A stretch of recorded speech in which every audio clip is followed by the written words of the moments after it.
Guys, my name is Louis. Last year, I was a PE teacher and unfortunately I lost my job. I turned to DIY projects at home to stay more productive. Initially, I started with simple items and then I soon found myself creating more complex pieces. I decided to actually try and sell a piece or two and I found some success. This led me to challenge myself and push myself even more and create this ultimate DIY console. Today I want to share with you guys what I have learned. I want to inspire you guys to take on a new DIY project of your own, or if you're feeling lost or directionless, find a passion and pursue it. If you're already into DIY, then I want you to push yourself to try and make something new and challenge. Let's get creative together and see what we can make. If you guys have any questions about this video, please hit me up in the comments. I'd be glad to help you. I hope you guys enjoy it. If you do find it insightful, please, all you need to do is hit the like button so that this video can get more recognition and so that I can inspire more people out there who need it. Hope you guys enjoy. Right guys, first things first, if you are one of those people saying that you don't have the right tools to get into woodworking,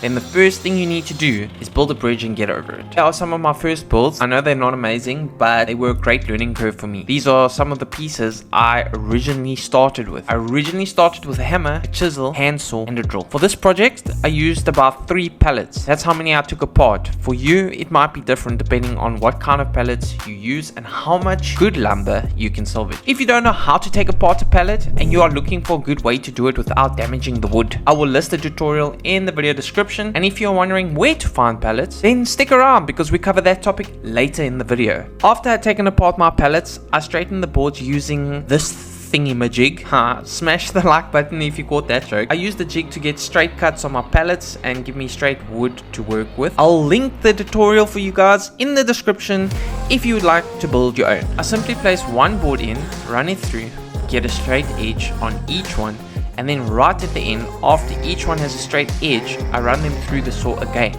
But this time, I rip the opposite side without the jig because I already have one straight edge. The saw will mimic the straight edge on the one side of the fence and give you another straight edge. If you don't want to build a jig, I'll give you a pro tip at the end of this video. It's kind of like a hack to get the slat straight without one. Once you have all your boards straight, you can cut them down into the right thickness and dimension.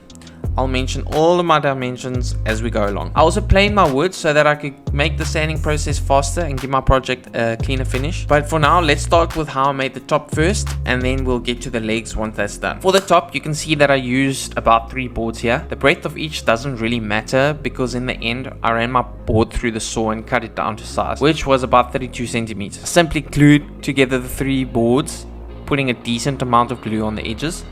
And then I used quick grip clamps to add some squeeze and pressure.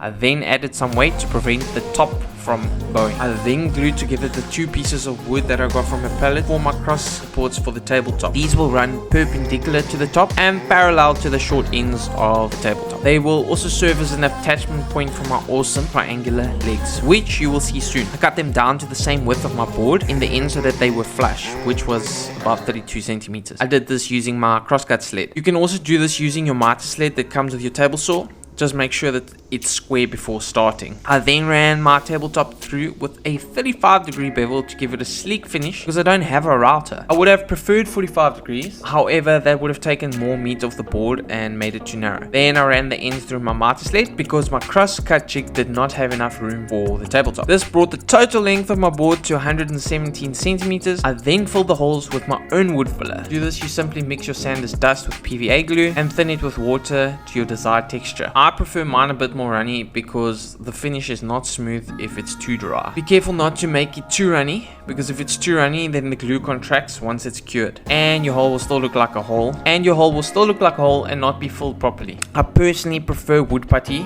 or filler from the store because it dries quicker and I can get to finish my project earlier if I'm time bound or I need to move to sand. I did sand this board down with an angle grinder. I know many woodworkers are going to cringe if they hear that. If you're one of those people, really seriously, I do admire your time and patience. However, this is just a DIY piece for my living room, and knowing that the surface is not 100% flat is not going to keep me awake at night. Once I roughly sanded it down with 60 grit on the angle grinder, I used my orbital sander starting with 120 grit and then I moved to 180 grit for a smoother finish. Now onto some more sexy stuff.